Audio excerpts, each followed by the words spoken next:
Namaste. Welcome to the Ayurveda podcast. If you are in India, good evening. And if you are in the United States, good morning. So, this is Dr. Aparna. I am an Ayurvedic neuropsychotherapist, and I am on my pursuit of a mission to propagate and address Ayurveda universal holistic mental health by implementing Ayurveda, neuroscience, Bhagavad Gita, and psychotherapy. In my pursuit, and I have given the voice for my pursuit as Global Neuro Mind Veda. So, in my pursuit to address and promote holistic mental health and Ayurveda, I discuss and I organize talk throughs and discussions on LinkedIn and YouTube every week or twice or thrice every month with Ayurveda professionals and mental health professionals. So, when I talk of today's discussion is mainly on Ayurveda and mental health also included. So, when we talk of Ayurveda, health in Ayurveda means samadosha samagnischa samadatu malakriyaha prasanna atma indriya manaha swasta ityabhidiyate. So, the harmony and the balance of tridoshas, what we call as vata, pitta, and kapha, the harmony of the tissues and proper metabolism and agni, the digestive fire, the excretas when it is normal, and also when we talk of health, we talk of mind, body, and self, and complete self, atma. So, mind, body, and spirit. So, when we talk of health in Ayurveda, it is always psychosomatic. So, mental health is always included. So, let me, on this note, introduce my guest, Dr. Shweta Vikram. So, she is a doctor of Ayurveda, a grief coach, and she has written 14 books, and she is a adjunct professor now working in the New York, United States. So, um, let me just welcome her and say hello. Namaste, Shweta ji. Hello. Namaste, Dr. Padna. It's really nice to be chatting with you and Yeah. sharing. And thank you to everyone who's joining us or will be tuning in later. It's interesting to bring in the Ayurvedic perspective from, even though it stems from India, how it's practiced differently in different countries, spaces, how it's approached differently. So I'm excited to share all that with you and to hear your perspective. Yeah, thank you for having me. Thank you. Thank you for sparing time to for the discussion. And my message to people who say that Ayurveda is a pseudoscience. These discussions are meant to tell them that no, Ayurveda is a time tested, evidence based scientific medicine, and it is a 360-degree holistic approach. So let me, on that note, ask you my first question. So, doctor, Okay. how did you incline? What was your point of inclination towards Ayurveda or towards pursuing Ayurveda? Growing up in an Indian home, and I say Hindu home not to make a religious angle, but like just to give a background, my grandmothers, they did these Vedic rituals, right? My mother, who wasn't a doctor or an Ayurvedic doctor or a Reiki practitioner, not trained at least, she was a goddess in the kitchen. She knew exactly what spices to use when people fell sick, they had surgeries, heart attacks. She knew exactly what to cook to heal them back to health. Once Western medicine had done its part. So I grew up with that notion and concept of we can work together, Eastern and Western. But of course, I Sure. was also a teenager, rebellious. If someone said A, I had to say Z. Someone said B, I had to say F. Like, you don't always imbibe. So I wasn't thinking this is what I'll study. My background was in sports nutrition. I've worked for Kellogg's. The one thing I noticed when I was working with athletes was somebody from the mountainous parts of anywhere in the world versus someone who came from a dry region. Why were they eating the same food? Like, how did that make sense? Because my mother would always say we eat seasonally. One part of India eats rice, the other part eats rotis, we eat an amalgamation. Why do we combine? So I'd grown up Aparna with all of this. But in due time, I think over 10 years, my mother has been gone for a decade now, a little over a decade. I think it was part of it was trying to keep her essence alive, and I got dove deep into it. Part of me, for a writer, I realized Ayurveda impacted productivity.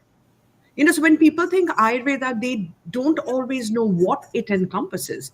And when I started explaining how Ayurveda impacts productivity, because how we live, how we eat, how we breathe, how we move, it impacts our health, the quality of our life, our relationships, our career.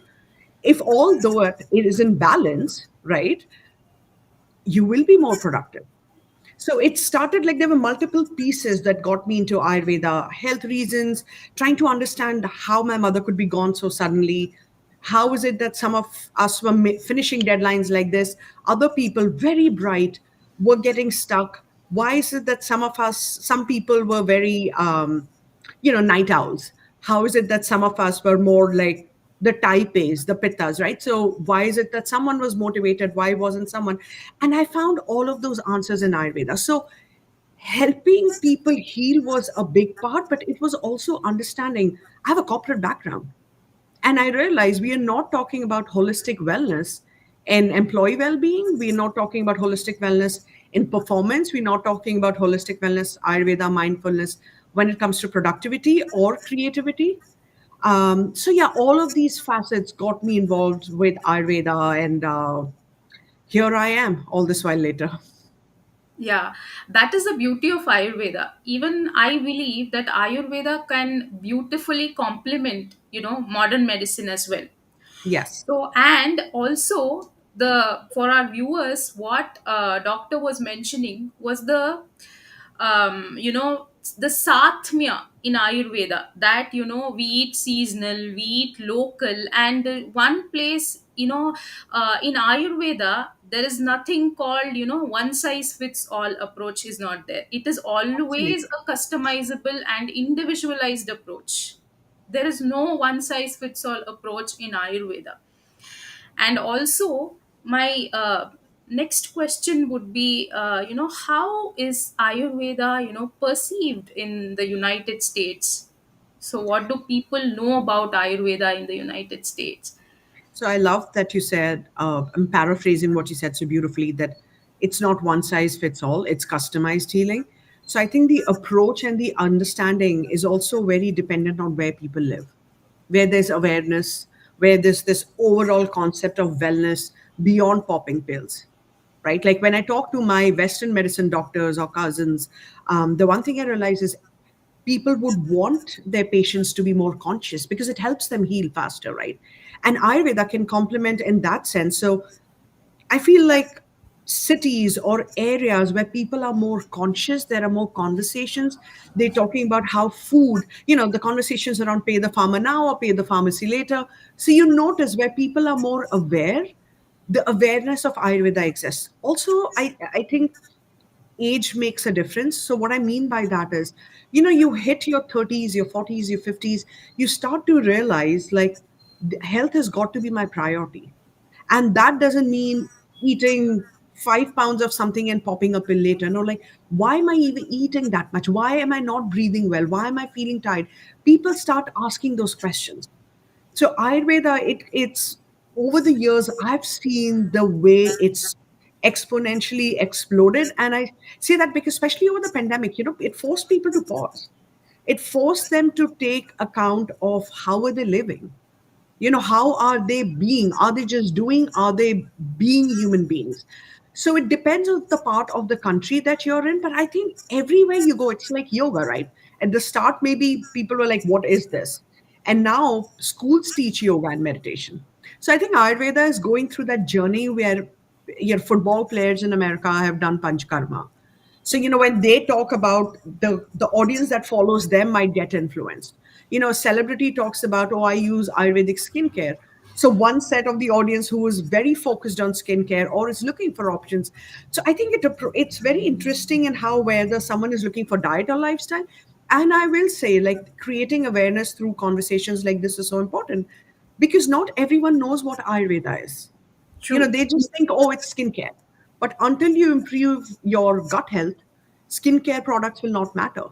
So I think that's why the awareness of conversations. But there are a lot of people who, at least a lot of my clients are, Gen Zs who've just gone to college, and there's a lifestyle change. So there is a health issue oftentimes, and the parents are amazing who are so aware and the kids are so aware. Or then there are women, in their 40s where they're like perimenopausal or menopausal and they're realizing the health is changing. Also, as you get into that vata age, you're turning inward and you're like, self-care is radical. It's not selfish. If I don't take care of myself, I can't pour others from an empty cup. So I think Ayurveda is blossoming in different ways in different parts of the countries, depending on the audience that we are talking to. Okay. What I understand is people in the United States are opting for majorly for preventive healthcare in Ayurveda. Or are they also opting for, when you say Panchakarma, are they opting for any treatment, or it's just the preventive healthcare as of now? So the way it's practiced in the US is you can't call it a healing modality. Okay. You're not treating you call them, you're not treating people. So it is in terms of prevention and maintenance.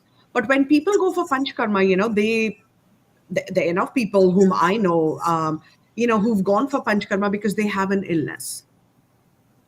So it depends. And a lot of people are being proactive. So they realize, like, even if they're working with a Western medicine practitioner, or even a lot of doctors will say, oh, I'm a gynecologist, but like, can you work with this so and so person? Because it'll help them in their journey as they go through menopause. Or, I have friends who work with, the clientele is children. So parents are like, even before we put them on something, can we do something else? Or they've seen, oh, the kids are on this medication, but can we do something complementary? So it's also the approach, the way Ayurveda, we don't have Ayurvedic hospitals here. There are no Ayurvedic surgeries. So it's practice as prevention and maintenance mostly. Yeah, people are turning towards Ayurveda for the holistic approach to Absolutely. And prevent. people are Yeah. realizing, Dr. Panna, there is a mind body connection, right? How we eat. And I always share this with my clients, like, our food choices, don't judge yourself, just reflect on the day you've had, right? And that makes a difference, or the company you've kept. So people are realizing it doesn't have to be like this big thing, it's small things. How do you feel at the end of the day, and how does that impact how you eat? When you eat in a chaotic, rough, volatile environment versus peaceful meal, how does that feel? So people, and I think the pandemic in that sense, because it forced people to pause, they were all like, oh, I'm really not in great shape. And by shape, I don't mean physical size. I mean holistic, wholesome well-being, right? Like, I'm not in the best shape. So I need to do something. And that's why I know a lot of people started started reaching out to therapists. People started reaching out to Ayurvedic doctors. This, oh, I need help with yoga or Reiki. So they started exploring alternative therapies. But even in many parts of India here as well, Right. Eastern medicine or Ayurveda and other holistic approaches are generally considered pseudoscience. Oh, that's unfortunate. Yeah, that's really unfortunate, and that's why we are Ayurvedic consultants, physicians, and all are striving to explain to them that Ayurveda is not a pseudoscience. Right. So is the approach in the West as well, is as that, or is there Are there people who still believe that Ayurveda is a science or pseudoscience, and how is that in the So United I think the States? difference between India and the US is because it comes from India, people, even if they don't know what Ayurveda is, they have an opinion because they've heard about it.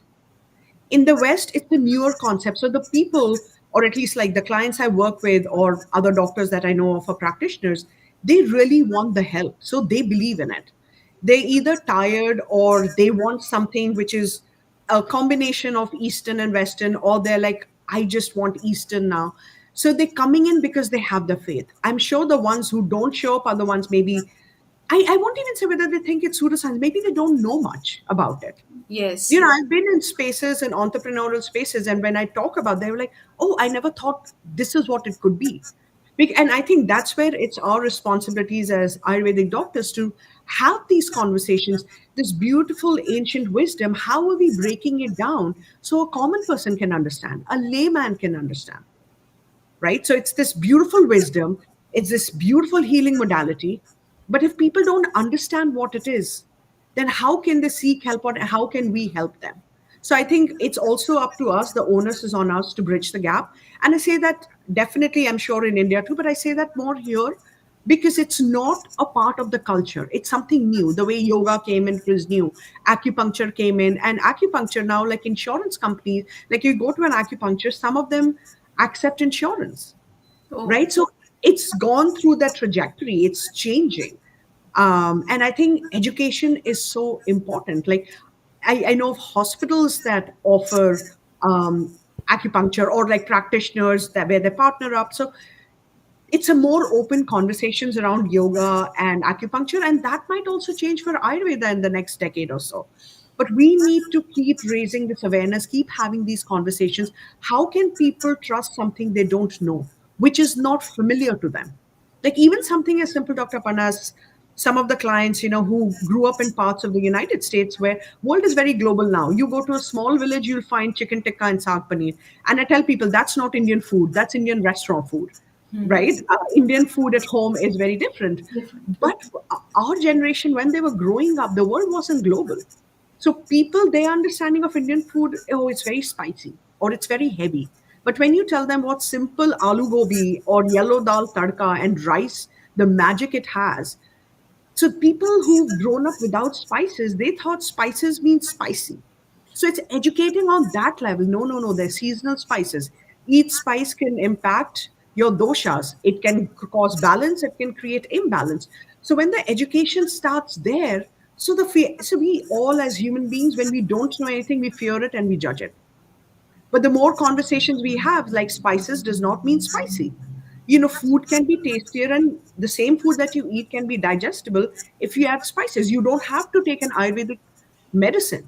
It can be your kitchen cabinet. So I think these conversations also shaping how people show up to Ayurvedic cooking classes, understand, like I'm teaching a workshop in 2 weeks, less than 2 weeks, at a big co-working space in New York City about the restorative powers of Ayurvedic cooking.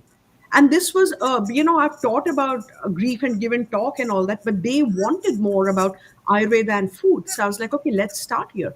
So the curiosity is there. People want to know, but it's also like, are we really breaking it down to help people understand instead of expecting them to know? Because this is a new concept to them. Yeah, and it's so beautiful. Yeah, thank you for doing that. Thank you for creating, awareness. So my next question would be, would you want to share some interesting case studies of your clients, what you have you have suggested, there is no treating there, you have suggested, Right, right. suggested therapies. So how do you want to share some, So because I'll for share. our viewers to trust that Ayurveda is evidence based. Right. So I'll share one because I got the permission. It's all confidential, as you know, but I got the permission from this client without divulging any details. I'll share this. So this one client, he had extreme insomnia when he came to me, and the first thing was there's a lot of anxiety for people who have insomnia. So when you can't sleep, or for people who have gut health issues, whether that's diarrhea, constipation, any of that, right? There's a lot of anxiety that, oh, I haven't slept, or I haven't had a bowel movement. So any of that, right?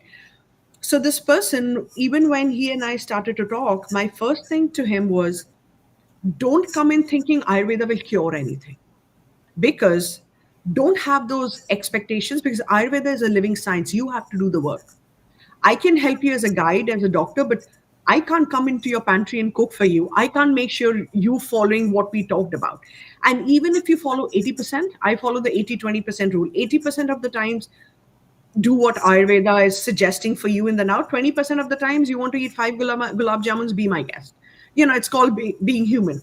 So I was like, first come with that mindset that don't be like, oh, Western science didn't help, so Ayurveda has to do this. No, no, no. Like Western science tried. It's tried to help you. I'm sorry it didn't work. So don't come in with that mindset of one is better than the other. How can Ayurveda help you is the conversation. So I think that helped this person relax a little bit, like don't have false expectations. And then I was like, I'll be making all of these suggestions, and I don't prescribe Ayurvedic medicine right away. My thing is, I need to know you did the work. So, are you making changes with your diet and lifestyle? And 2 years we worked together, and his insomnia is 80% better.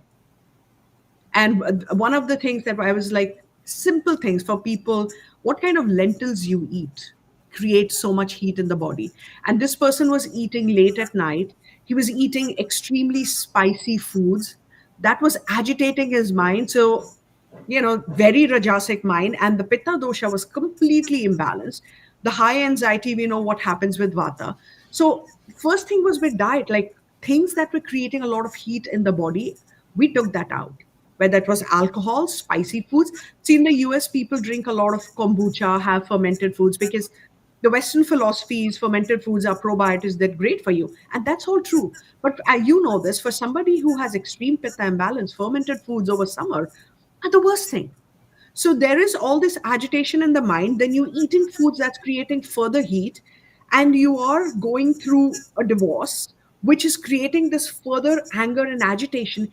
Everything is moving upward, and your mind won't shut. And it's anger. It's not because I can't. You're so angry, and you. So first thing was awareness that there is no judgment. You didn't know better. You think you're eating healthy, but what you Ayurveda will say, what's poison to one is nectar to the other, right? So what Yes. you're eating right now is poison for your mind and body. So it was working on his diet in that sense, but then also working on the lifestyle and the mindset. A big part of my work is mindset. You and I focus a lot on mental well-being, and the mindset being, don't be so rigid. Pittas, I'm one, so I know this very well. We can be very rigid about a routine, following this, and it's great. It makes you very productive, successful, all of that, but you also burn out, right? So if you're always agitated and your diet is supporting that, and you think you can pour two drinks and it's going to help, it's not helping you. And then you have a very rigid work routine, take few steps back. It's okay to breathe. So nature walks. So A, nature walks, A, Mother Nature, we getting all that beautiful kapha in, it's lowering pitta, it's that beautiful stabilizing energy. It's also lowering heat in the body, also getting that exercise. With the pandemic, what has happened is we're all sitting at our desks. Unless you make something an intentional, unless movement is intentional, it's very hard. Even if you go, in your case, go to a hospital, or I go to meetings and speaking events, it's calculated movement. I have to make sure I'm moving daily. So for this person, one of the things was go into nature. And if you want to talk to a therapist, find out the root of this anger. Like, from in the US, I'm not allowed to treat, because it's outside the scope of how Ayurveda's practice. So I'm like, I'll help you holistically, but talk to a therapist where this anger is coming from, because I can't address that. I can address this only holistically. Like, let's work on your liver. What's going on there? So, it was diet, lifestyle was cooling yoga poses. So, this person was doing Bikram yoga, like hot yoga. Now, I shouldn't say Bikram yoga, hot yoga. So, you see, they're thinking they're doing all these healthy things, but it's creating further agitation in the body. And this person is Pitta Vata. So, there is just too much energy at 8 p.m. after yoga class. So this person was literally at this level, right? So it was like, no, how do we bring that energy down? And so it started with explaining what Vata Pitta Kapha is, what aggravates one, what balances the other, how can diet and lifestyle help, and even simple things like going out in the community. doing something which is not a checkbox, where that's volunteer work. So diet we talked about, eliminating anything which was aggravating pitta. With lifestyle, it was again bringing down pitta, which is like doing nature walks, doing slower, gentle forms of yoga as opposed to hot yoga. And then during vata season, it was a lot of like, are you doing abhyanga? Because these are people who've never practiced ayurveda. I can't expect them to follow everything 100%. It's overwhelming, right? Busy professionals, children, all of that stuff. So I was like, abhyanga during vata season is very, very necessary. Padabhyanga on very busy days, massage your feet with sesame, warm sesame oil. So it's just bringing that energy down. And when that happened, he noticed a difference. So I think, one thing leads to the other. And now he tells me I don't even want to touch certain food items. Like, I don't want to touch that alcohol because I realize. And I said to him, it won't be 1 week. Give yourself 1 month. If it doesn't work, we rework something. So movement changed, diet changed, and then it was the mindset. I was like, maybe you keeping so busy, it's because there is this level of loneliness, which is true. When you're going through a separation, there is a loneliness. So, and you might not want to hang out with the same friends, socialize with them, because people take sides when a couple goes through separation, right? So I'm like, finding new activities where you meet newer people who don't know anything about anything you don't want them to know. That really helped. Volunteer. And I was like, even in nature parks you can volunteer there. So you being active, you're in nature, which is cooling, you're doing something that is bigger than you, and you have like this new identity, so to speak, right, where people don't know your baggage 80%. And I said to him, like, when you came to me, the damage had been done for decades. So don't expect anything to be 100% gone, because this is life. There will be times you'll fall off the wagon, you'll pour yourself the drink, and that's fine. You will overeat red meat, and that's fine. But 80% of the times, do what you do. How do you feel? And also explaining to him, like, he was like, oh, I drink coffee and then I'm productive at work. So even explaining, like, how just because of the high vata, like, it's drying up his GI tract. So you're depending on that caffeine for your bowel movement. You're depending on that caffeine to stay productive. You're depending on that caffeine to drop your kids off at wherever you need to drop it off. It's not letting you sleep. So then also like a lot of calming breath work. So Anulom Vilom, the alternate nostril breathing morning and evening. But on hot days, I was like, you have to do Shitali. You have to do Shatkari. You have to do Chandravedana. So, but again, it wasn't everything together because we worked over 2 years. It was introducing one thing, taking out another. So I'm like, at any point, I won't give you more than 3 things. But I also know when people start to see the change, they start to respond and they get proactive. Oh, doctor, what else can I do? So I think this case was very, very special because men often don't ask for help. So it was special that this person said, women are just more connected, in tune, and are not afraid and not embarrassed to ask for help, right? True. And also for him to go through this life transition and then working with that mindset of acceptance. It's unfortunate what you're going through. A pitta mind is so resistant because then we also say, I'm like, look at how you're being judgmental. Look at how you're being critical. How's that showing up? Do you have any rashes? And then it was like, oh, how do you know? I said, so yeah, don't go there. It's not magic. It's science.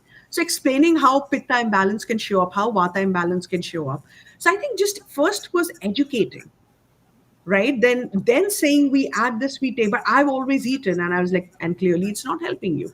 That's why you're here with me. So, right, being a friend, but also being a teacher, taking the role of, no, you need to do this. And then also like, so what if you don't? I'm there to remind you when to do it next. So that has been, there have been many other cases, but this was one case that I really want, because explaining to this person that insomnia, anidra, in Ayurveda is a mental health imbalance. It's a mental health issue.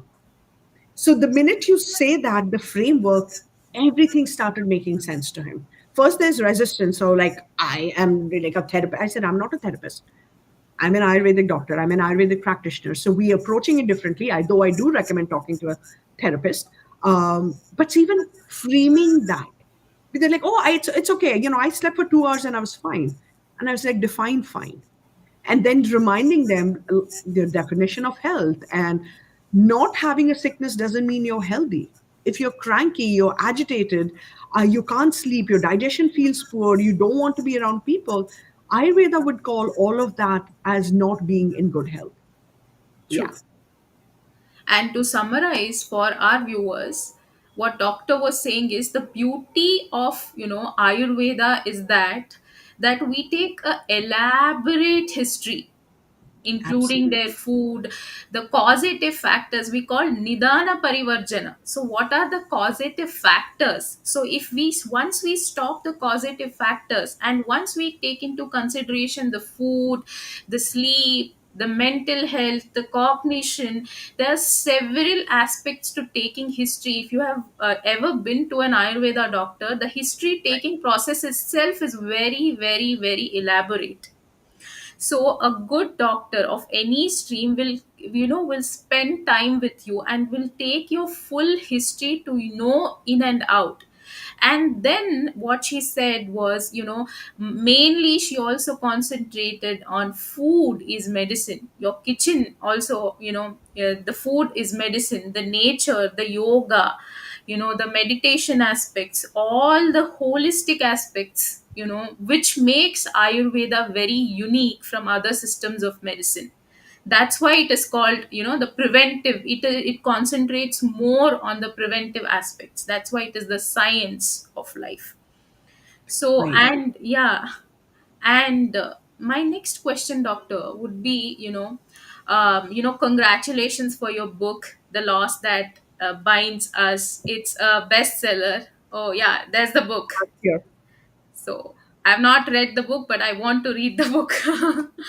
Yeah. Then, if we, how did you get into, being a grief coach and writing this book? So how did this journey, unravel? So for me, last year, 2023, I lost my father and father-in-law, unfortunately and unexpectedly, within 2 days of each other. And you think you're really prepared for anything in life, and then you realize you're not. And because it all happened so suddenly, it's only after I came back to New York did I realize. I knew, and I was very close to my father. Uh, I understood what that loss meant, but you're in a robotic mode. While you're navigating grief, especially two families, two different set of sorrows, two different set of people, two different set of traditions, all of that. And so and my father and I would talk about everything, Aparna, right, from women's rights, social justice, to Kabir, to Rumi, to Greek philosophers, like literally just about everything.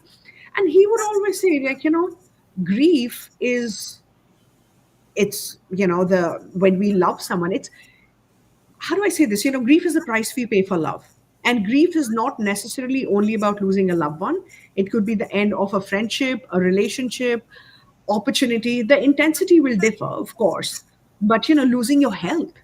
You and I, we work with people who've lost their health, and there's grief around that, like life is passing by, right? So there were so many aspects to grief, and I realized there was not much being said about these. So there are a lot of beautiful books which are very, from my perspective, very clinical in terms of this is grief, this is what happens, this is what you can do, you get to the other side. But I couldn't find any material which was simple when you're in the middle of grief, which is dark.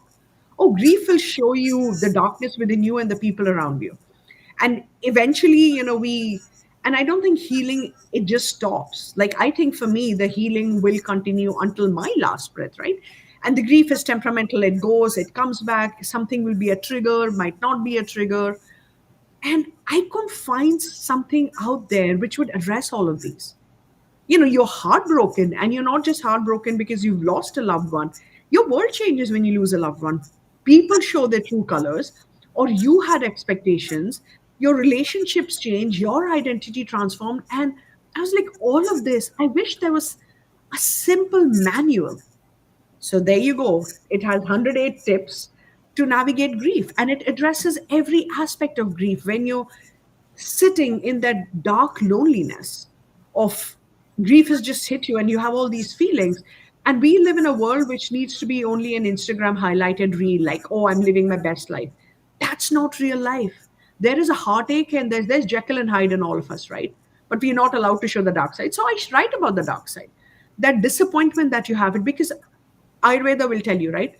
Manas, our mind, 80% of the diseases start there.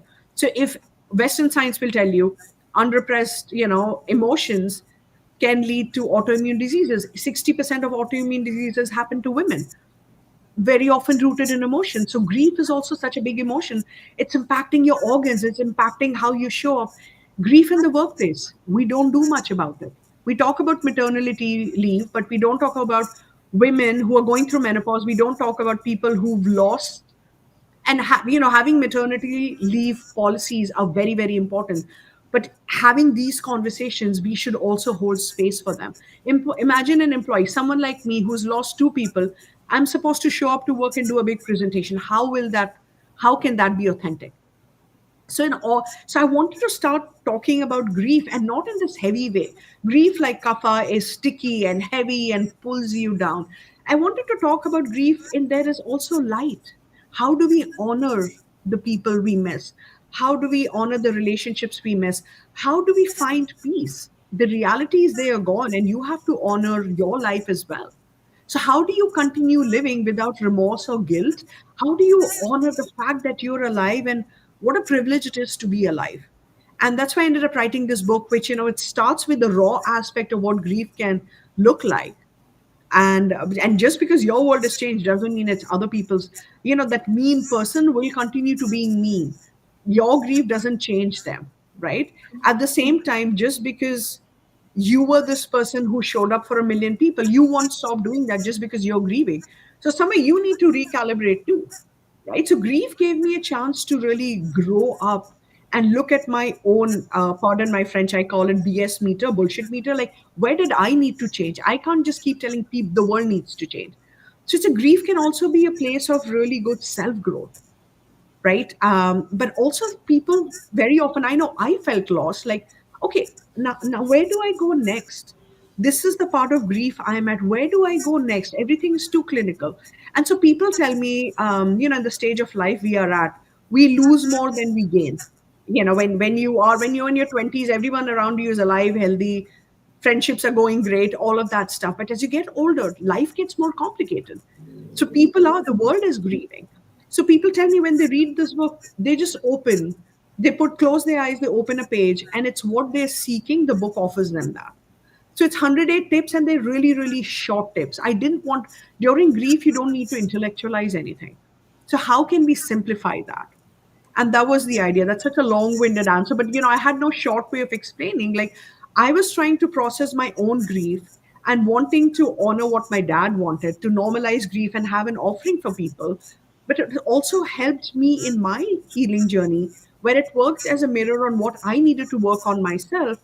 But at the same time, be unapologetic about self-care, be unapologetic about building healthy boundaries, be unapologetic about taking care of myself. Like, both my parents are gone. How do I find that anchor? I mean, like, the people, when they drink or eat excessively or do drugs, they're not good or bad people. They're just trying to find that anchor. I'm fortunate I had Ayurveda, yoga, and meditation. It could have gone the other way as well. So I wanted to highlight that for people. Sometimes don't rely on your motivation, rely on your habits. So I had this habit, like, even when my dad was unwell, I'm not going to go to the gym. Like, I wanted to spend waking hours with him. I would walk up and down. So that was my alone time, because nobody else walked up 11 floors with me. But also, it was my workout, because how else do I release that stress? Right? There's no place for me to do yoga asanas, like a place as in place in my day to do. I was shuttling between two cities, but I could still meditate in Uber. I could still climb the stairs, which give me some, which that just meant like I was healthy, and she was able to show up in a sane, stable sort of way. Because, I had these stress hormones too, and I needed to release them, and movement helped me do that. Like, I was very cautious of how I ate. Like, I don't eat after a certain time. And I continued doing that. Like, I'd rather skip a meal than eat at 9 p.m. And I'm like, because I have so much to digest right now emotionally, my Agni will go crazy if I'm trying to like digest dinner at 9:30 p.m. I needed that lightness. So being able to apply those Ayurvedic principles, and I share all of that in the book. Like, Ayurveda is so scientific in how it helps you even Grief, forget like working on Sadak Pitta, Tarpak Pitta. No. How, if you're feeling heavy, how do you keep the lightness? If you're feeling too fiery, how do we cool you down? So it was summer, it was hot in India. So even in Uber, I was doing like my Sheetli and Sitkari pranayam. Like I was doing like deep breathing before getting to one ICU, switching roles, getting to the other ICU. Chai for me, and it's also like, I love what you said about we eat seasonally, we honor in Ayurveda, like we eat, where you grow up, like food miles count. But Yes. there are also somebody who grew up in South India and they might eat yogurt at night and they're still okay. So there's also for them because it's what your body recognizes. So for me, Yes, that is chai, Satmia to them. Yeah. exactly. So for me, chai is satmia. I don't do caffeine late at night, but that was, I didn't want to eat when I was traveling. But when I had chai, it was also my bond with my father. So I was like, everything in the world is changing, but this is still consistent. So even when I waited outside the ICU for my father-in-law, I would go to the chai tapri and have chai. I said, this anchors me. So, and that's a beauty of Ayurveda and mindfulness, right? They will tell you in the now what can anchor you. Even while you're going through a funeral and multiple cities, God forbid anyone has to go through what my family went through with two deaths back to back, you can still root yourself. People will say mean things because everyone is grieving. But how do you maintain your cool? Even though you know it's not kind what they're saying, how they're behaving, I don't want to be that person. We can't be that bamboo tree who moves every time the wind moves, right? Like, and wind being the metaphor for emotions. I'd rather be a banyan tree who's stable. You say something mean, that's your karma. That's your emotion. It cannot reach beyond this because I have that Ayurvedic protective bubble, because depending on how we eat, live, and breathe. So the book helps people with all of that. Because I realized something was working. I was still productive, not to the point of burnout. Even after all of these deaths, like I still got my work done. I was exercising. I was grieving in other ways, but I was getting all of this done. And I'm like, how can I help others? And also let them know, you know what, for 2 weeks, if you don't exercise, it's okay. But that third week, choose habits over more. Don't ask yourself if you want it. You learn to apply these philosophies. I feel really heavy. If I move, I might feel light. Can I do 30 minutes of walking? You don't have to run a marathon. So, all of that I include in this book. It's not just about finding that peace within, but also creating a peaceful ecosystem. Like, it's funny, I was just saying this to my very good friend of mine. I took the day off to hang out with her, and I was saying this to her and my husband both yesterday. I was like, I cannot do toxic relationships any longer. I just can't. Being raised in an Indian family, it's like, let it go, jane do. I was like, I just can't.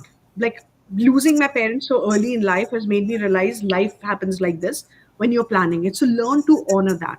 Doesn't mean you have to be mean to people, not at all. Doesn't mean you have to say, these are my boundaries, I won't talk to you. Just keep growing. Anything which is heavy will fall off. It can't take the lightness. Ayurveda again. The kapha stagnation will stay here. You be that light vata and keep growing up. I loved, how amazingly you explained that the Ayurvedic way of life, the yoga, the meditation, also, helped you get out, heal from the grief. Right.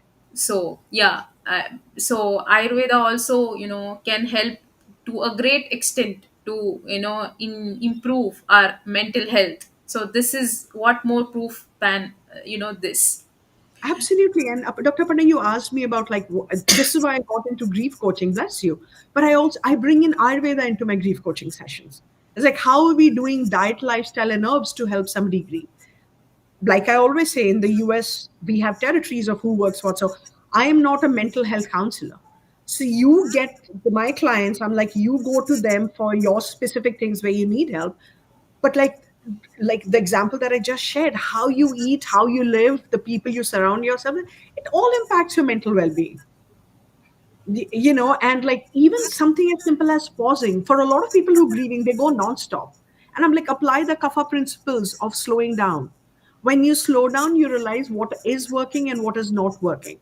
And I think, and that to your point is the beauty of Ayurveda. On a day-to-day basis, you evaluate yourself. You don't have to be an Ayurvedic doctor. Just check in with yourself. How do I feel today? Yeah, that's what we also say, that we do not treat the lab reports, we treat the patients, or we treat people. So, Right. in lab reports, you can see what is high, what is low. The lab report does not say how's your sleep, how's your mental health, Right. how are your bowels, how is your digestion. That, that aspect of it, lab reports or the MRIs or the ECGs, do not give that. So that is a beautiful thing about Ayurveda also, that I learned after, pursuing Ayurveda. And my next question would be, what do you think is the scope of Ayurveda in, in the United States, in the future? What do you see, the trends you see? Will I it think it's be, evolving. yeah, will it be like the main system? Could it be the main system of medicine for treatment as well, apart from the preventive aspect, for the treatment aspect as well? I don't have an answer to that in terms of yes or a no. The reason I say that is, first, for it to become like a treatment modality, it has to get licensed. Hmm. So it's like baby steps, So there are organizations working on that.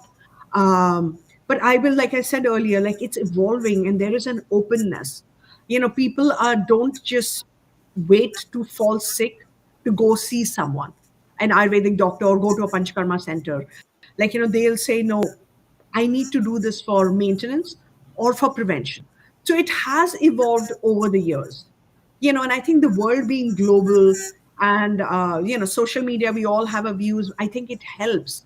Sometimes it's a little scary where people don't have the knowledge and they are influencers, they're sharing information. The Yes, others yes. need to be discerning about, okay, am I really listening to them?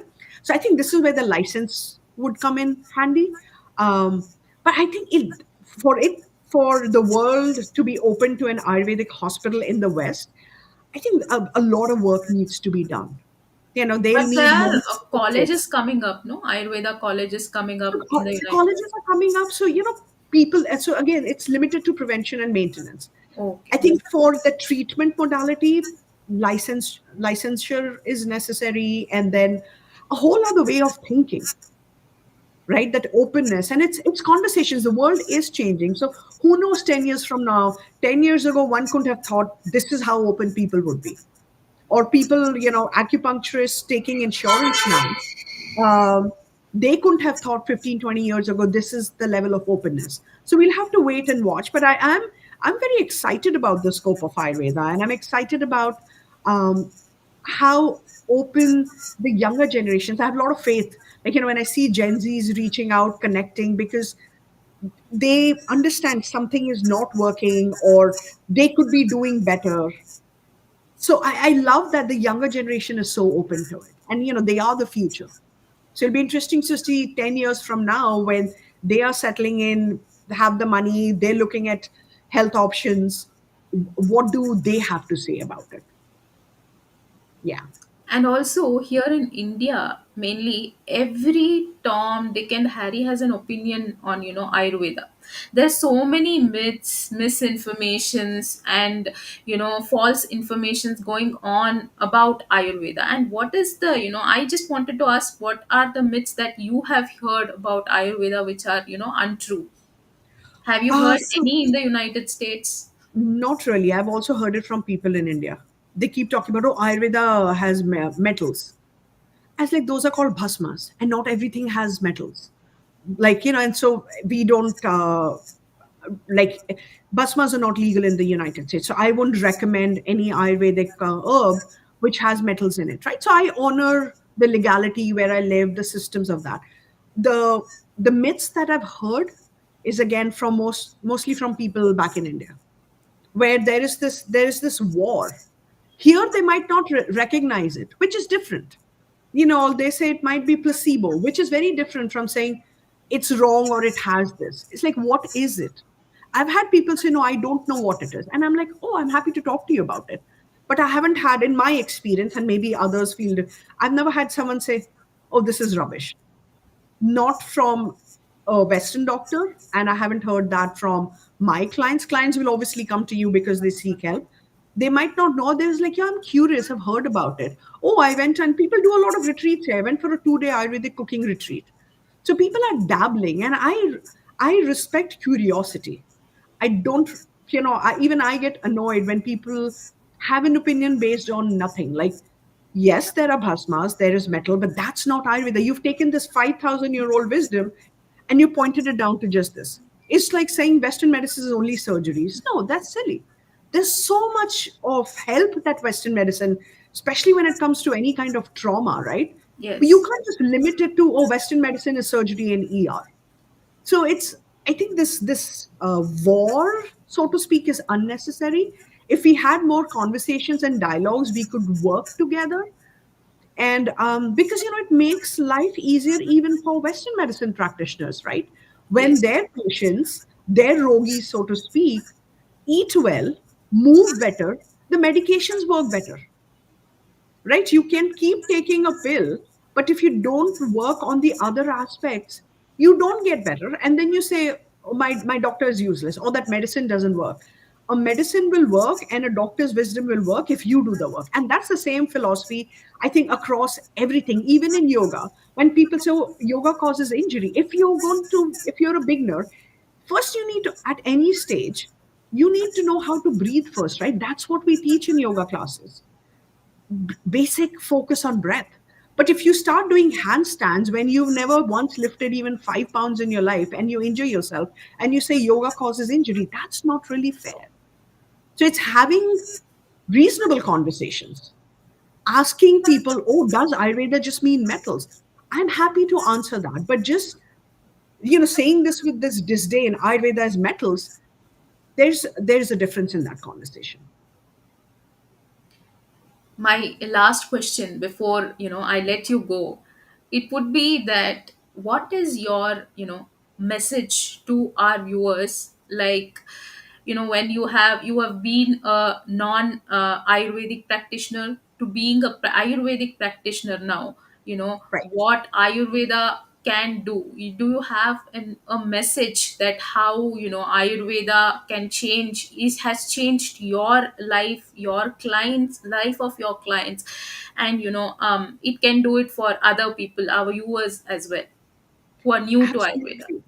So, for a lot of people in the United States who didn't start off, we had other careers and then we became Ayurvedic doctors.